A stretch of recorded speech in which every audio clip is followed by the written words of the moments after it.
Hey, BCfM by myself. Again, I'm Ryan.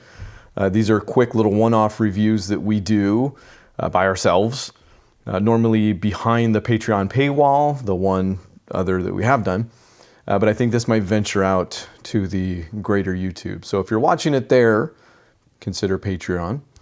If you're not, then thank you, because you're already there, I guess. And I think Matt's actually going to be pretty appreciative that this is by myself, because we don't necessarily agree on Jurassic Park. I don't think he hates it, but man, I really like it. I saw it in the theater, I don't know how many times. I remember it just never leaving. It was in theaters for over a year, I'm pretty sure, which is inconceivable.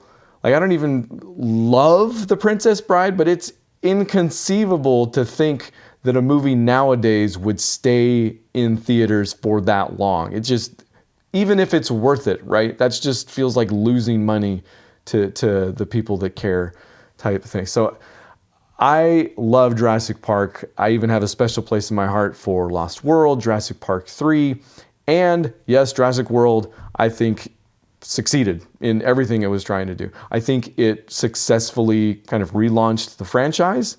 I think for all of it does expand the scope. You know, Jurassic World, even if it's just kind of a bigger park. Again, we're not actually in a world of dinosaurs just yet. That's kind of what Jurassic World Dominion delivers on. So it took 3 movies to kind of get to that premise that seems like a no-brainer.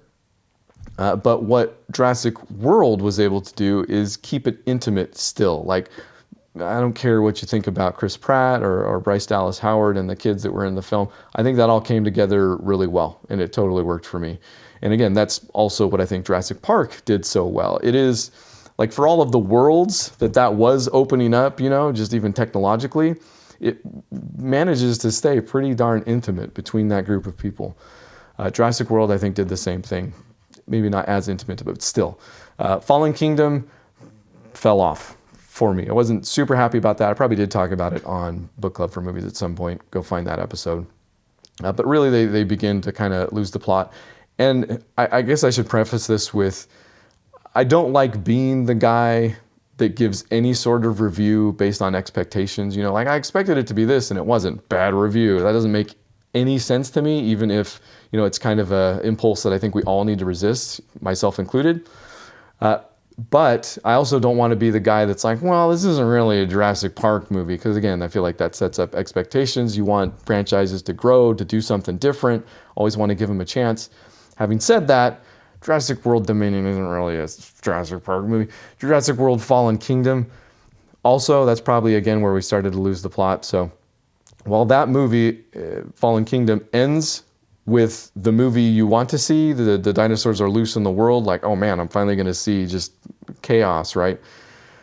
Jurassic World Dominion is that movie for at least the first act. Like, they kind of do pull it off. I guess I shouldn't even be qualifying that. They pull it off. It's that music set against very Spielbergian shots, you know, that slow, lugubrious brontosaurus making its way across the construction site. There's a few others like that. I'm actually struggling to remember because it's been a while since I've seen this. I've just kind of didn't seem like a compelling enough issue to bring up on the mainline show. So again, here you go, by myself.